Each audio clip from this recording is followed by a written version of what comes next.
So today I wanted to talk a little bit about the hope of Christmas. I love Christmas. I love it more, I think, every year that it comes. I love almost every aspect of Christmas. First of all, I love Christmas music. Anybody else Christmas music fan? I know some people are like, oh my gosh, I can't stand it. Don't worry, it's almost through. After tomorrow, you can go about and not hear it anymore. I love going to the grocery store and there's Christmas music, and I love going in my car and playing Christmas music, going home playing Christmas music. You go to the coffee shop and it's drizzling outside, and it's just Christmas music is playing in the background, and it's just like, oh, you get this warm, fuzzy feeling. It's like Christmas is in the air. I love Christmas cookies, Christmas snacks. I love Christmas. Why did you guys laugh about that? What are you trying to say here? I love Christmas lights. My family and I, for the first time, we moved here about 2.5 years ago. For the first time, we went and we saw the Mormon temple in Mesa. We walked around there. It was beautiful. We also visited Comstock in Gilbert for the first time. Never seen anything like that. How many of you guys have been to Comstock before? Nobody wants to raise their hands this morning. A lively bunch here. We drove through. It's in Gilbert off of the Elliott and Higley. And we drove through the neighborhood, and it's like the whole row is lit up it's timed to Christmas music in the radio in your car. So you're walking through, and all the lights are going off and going on based off the radio, the music that's playing in your car. And I was just like, this is so cool. So if you haven't done it, go and do it. It's phenomenal. You just drive through it. You can also walk through it, but it's so cool because it plays different Christmas music, and all the lights go on and off. It's just a wonderful time. I love the spirit of Christmas, of course, just this idea of generosity, right? It's like everybody is thinking about everybody else this time of the year. Who can I get what gift? How can I help somebody? How can I give to a cause or need, a nonprofit? Somebody is in need. It's like we take a moment during this season to live perhaps how we should always be living, right? To think about other people, to put them first. But Christmas seems to me to be like the mother of all holidays, right? I mean, it's like the big holiday. And yet, we're reminded of a story, the birth of Jesus, that's been told so many times that it can almost become overly familiar, if that makes sense. In fact, the great philosopher Dallas Willard once wrote, "My hope is to gain a fresh hearing for Jesus, especially among those who believe they already understand him."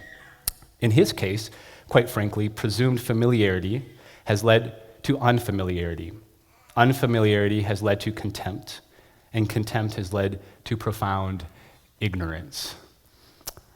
By the way, I hear some babies kind of squawking here and there. We love it, so don't feel nervous at all. Please keep them in here unless they just all of a sudden lose it, and then you're welcome to use that door and kind of head out there. Otherwise, please, we love it, so it's totally fine with me.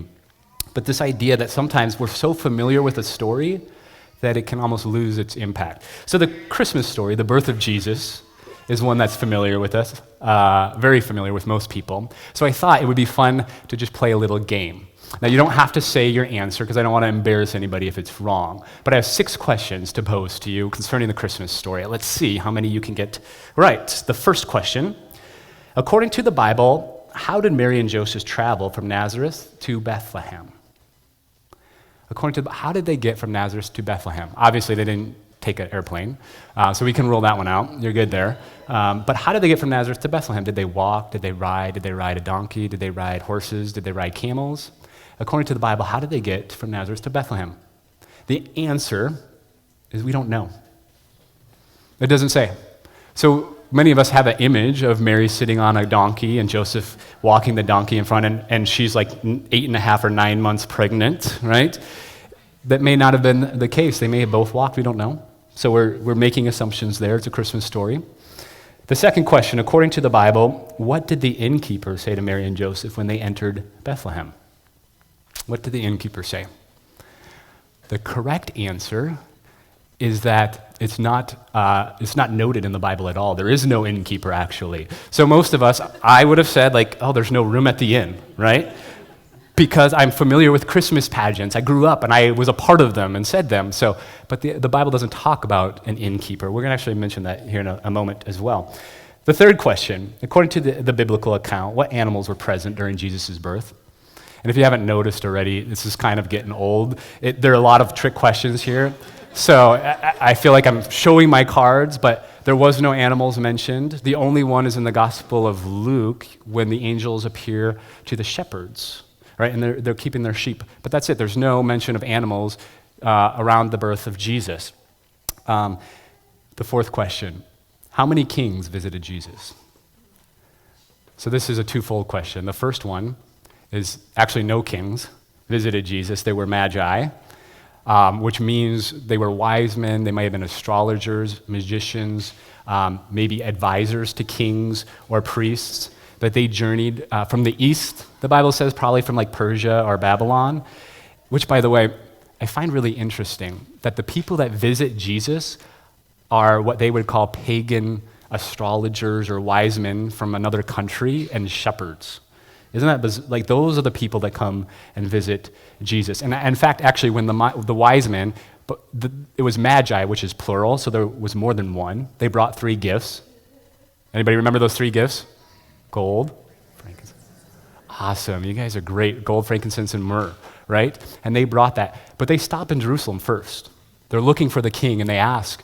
And so the religious leaders search the scriptures, and they said, oh, the king's going to be born in Bethlehem. Toodle-doo, and they go, and what happens to the religious leaders? They just stay there, right? It's like, okay, these magi come, and the religious leaders who showed them the way don't follow. I don't know. It's just, that was just a random observation. Interesting. What day was Jesus born? It was probably not December 25th, unfortunately. Actually, I think that was like a pagan holiday for like a sun god that was really popularized, and the Christians kind of co-opted that. It's like, hey, this is a popular day. Let's take this and celebrate this. So now we celebrate it on December 21st. It was probably not December at all because the angels or the shepherds wouldn't have been out with the sheep during December. So it was probably not December. Some scholars suggest maybe late spring or September, fallish, might have been closer. And the last question, where was Jesus born? Often we think of maybe he was born in a stable. Was it a stable?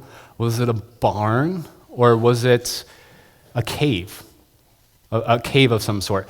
The answer actually is probably none of those.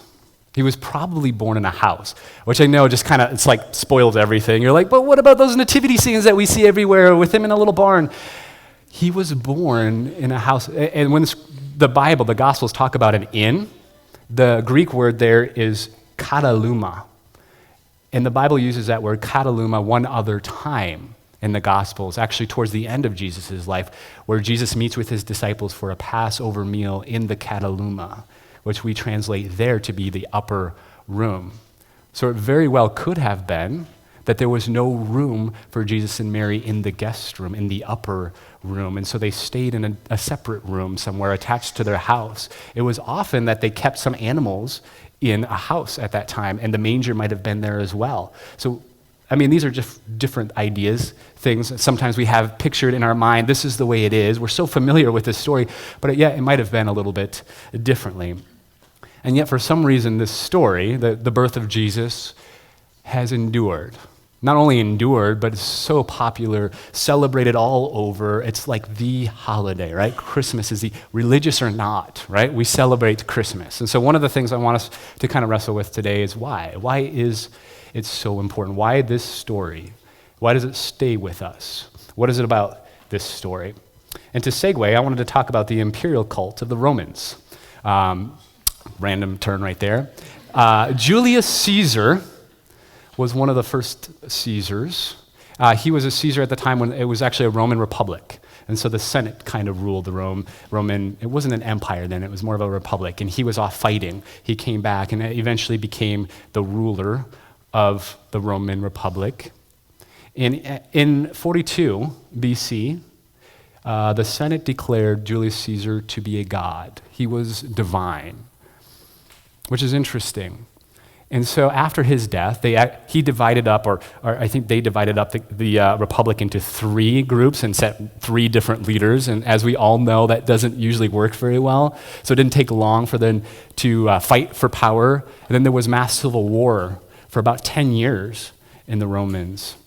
And eventually, the one who came above the others was the adopted son of Julius Caesar. His name was Octavius, known as Augustus Caesar. He became known actually because his adopted father was a god or the divine. He became known as the Son of God. And he united the Roman Empire and expanded it, created this massive military superpower and traveled all over conquering nations. In fact, the Romans were really excited about this. Some people wrote some pretty amazing things. One poet wrote, "You, O Caesar, have wiped away our sins." In a sense, we're through all of the violence in our past, and now we are a united military superpower. Another person, Virgil, wrote, "Augustus Caesar, son of God, the savior of the human race. Caesar is to be honored as a god with sacrifice and hymns." He began what is called the Pax Romana, the Roman peace. Sometimes he was referred to as the Prince of Peace. Interesting how that kind of shapes the story, maybe a little bit differently for some of us that grew up in what we thought was so common, and now we understand a little bit more what was going on and how that might have influenced the story of Jesus. Jesus comes onto the scene in this time. Now, of course, it was peace, but it was peace if you were the Romans, and if you weren't, it wasn't so much peaceful, right? The Romans would conquer, and if they conquered a new person, what they would do is try to assimilate you into their Roman culture. And they would do that by asking you to hail Caesar as Lord. If you could say Caesar is Lord, then you were welcome and highly taxed to build their military superpower. Lucky you, but hey, you survived. Again, this is when the Jewish people were living, when Jesus came onto the scene in the first century. The Jewish people respond one of three ways mostly. One way is some of them reacted violently, like, hey, Romans, we're going to take you and kick your butt and get out of here. But the Romans were massive, so that was just a long shot for them. Some of them reacted with kind of just despair, like, let's just live it. We have to figure it out. I don't know. There's no light. There's nothing. We're just here. They were getting taxed so much that some of them were probably taxed 80 to 90%. So next time I complain about my taxes, I just got to think about that, right? What would it be like for 80 to 90% of my paycheck to be taxed and taken away from me? Kind of a moment of despair, right? Some of the Jewish people were actually in relationship, in cahoots with the Romans, in a sense benefiting from the Romans, some of them becoming very wealthy because of it, if you're a tax collector. And this actually transfers, unfortunately, to some of the religious leaders of that time, right? And Jesus comes onto the scene in the midst of all of this uncertainty, highly volatile situation, the Jewish people under the Roman oppression, and he begins to speak about a different way of being. Yeah, Caesar is Lord, but maybe there's a different Lord. Yeah, Caesar's the Son of God, but there's somebody else here to speak about a different way of bringing peace. There's a different Prince of Peace, a different way to live in the world. I think what Jesus did was very subversive, but for his people, he primarily brought hope in the midst of supreme darkness and oppression and discrimination.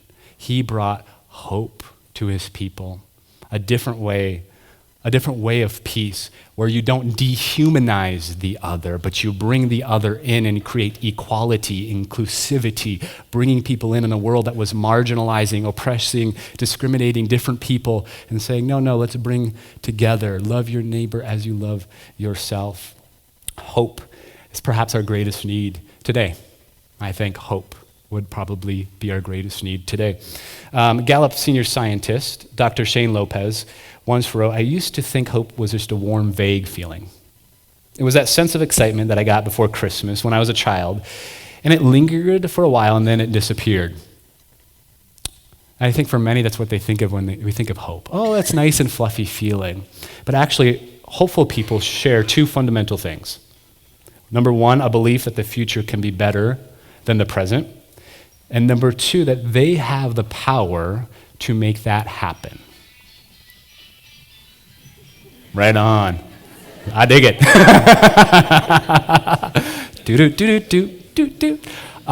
We can all jam out to that. That's all right. The hopeful people have two fundamental aspects, ways of living in the life. Number one, the belief that the future can be better than the present. And number two, they feel they have the power to be able to influence that future. It's different than optimism, which is kind of like, I think it will be better. Hope is fundamentally two different things. You believe it can be better, and you believe that somehow you have the power to influence it, to make it better. I think this is what Jesus brought for his people. The future can be better. Yeah, you're experiencing oppression, and many of you have lost your homes and your land, but there's another way of being human, and it's not coercive violence or reacting against violence, and it's not just being in bed with the Romans and being cahoots with them, but there's another way of forgiving your enemies and loving your enemies. One of my favorite passages in Scripture is found in the Gospel of John, chapter 1, and it says this: "In the beginning was the Word. The Word was with God, and the Word was God. He was in the beginning with God, and all things came into being through him. Without him, not one thing came into being.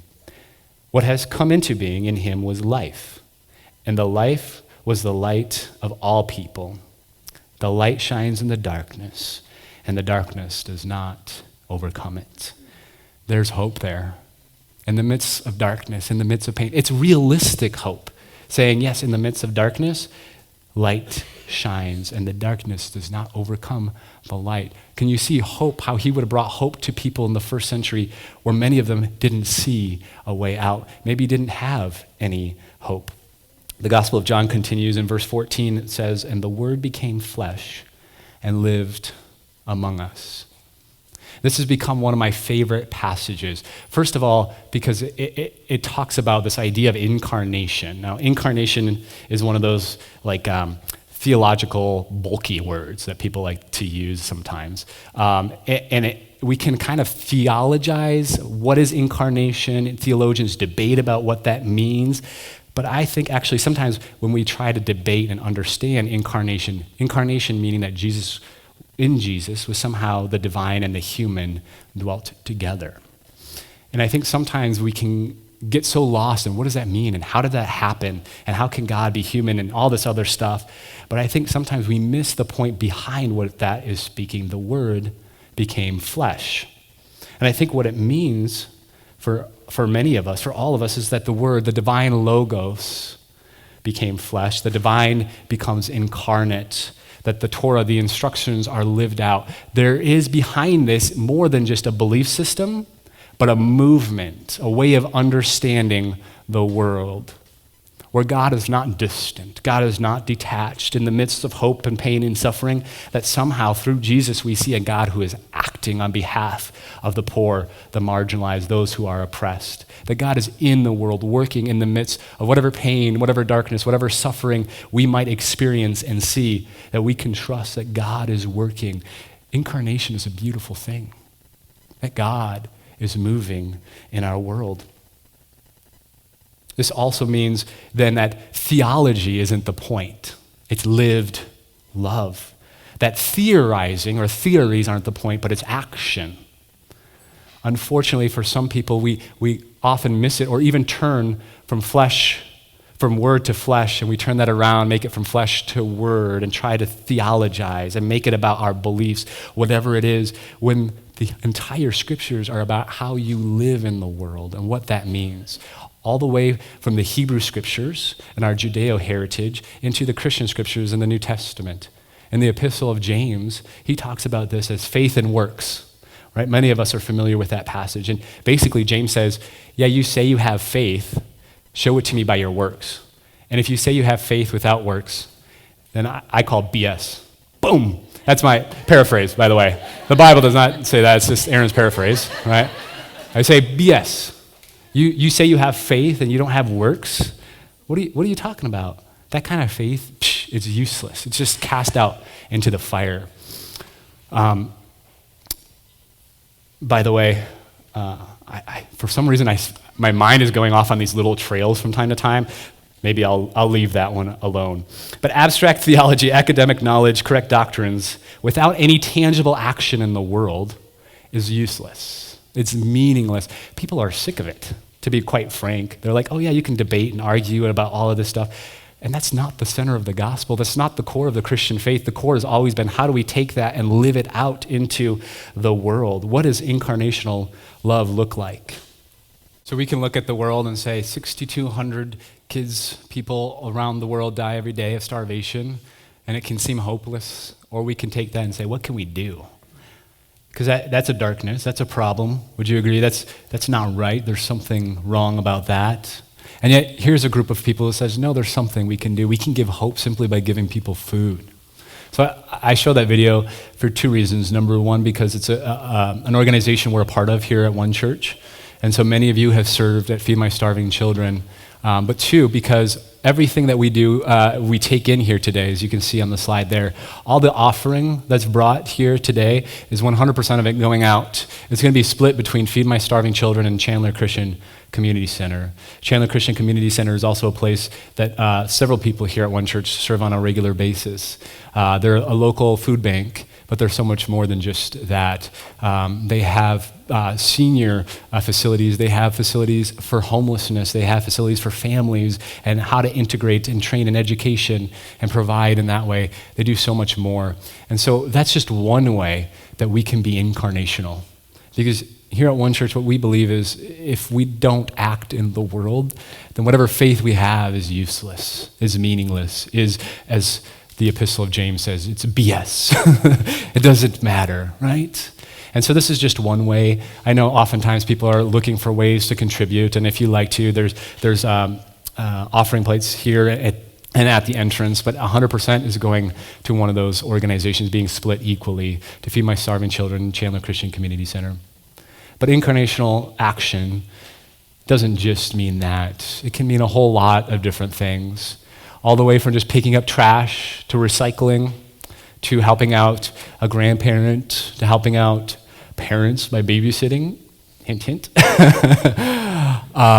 to being a good parent, to being a good grandparent, to being a good employee. How do we live this out in actual, tangible ways? See, I think the Christmas story is a story of hope that says, despite ISIS, despite Aleppo, despite the poverty that we see and the discrimination, that God is active. And we see this, and we're reminded about this in the story of Jesus. Jesus primarily went and sought out those who were rejected and marginalized and welcomed them back in, healed them, fed them, included them. In fact, I think the Christian faith, which is one of the largest faiths today, it grew rapidly in the first couple centuries, not because of their beliefs, but because they would meet together and they would share a meal. And they would say, hey, we know we're living under this global super military power. Let's gather together and let's make sure everybody has a warm meal. It was community. It was simply community and action, incarnational love and action with each other that transformed people. And somehow along the way, I think we've kind of missed it here and there. And I think we can recapture it again and say the hope of the Christian story, the hope of Jesus is that we live in incarnational ways. So my prayer as we close here today is just very simply that we have hope. Hope that the future can be better than the present. And hope that we do have the power, belief that we do have the power with God's participation in and through us to make that future a better future. So as the worship team comes on up here, I wanted to read a simple poem to you. This is a poem called Hope is Not Lost. When the desperation hits, when the people cried in the streets, when everything felt at loss, hope stayed, even though fleeing would be easier. When the eyes were full of tears, when kids and families were torn apart, but that last desperate grasp, hope tried. When all else gave up, when all else had backed off, when people lost all they had, hope flew. When they cried, when the world was shocked with desperation and despair, when nothing seemed good, hope worked. When those 4 planes crashed, when the buildings fell, when the lives were lost, hope was there. Hope was only a tiny glimmer. Hope was still there. She ran to those who needed her. She worked to help. When all else failed, hope didn't. She flew through all of us, letting us know we still had her. We just needed to look hard enough. Hope was there. Hope remembers.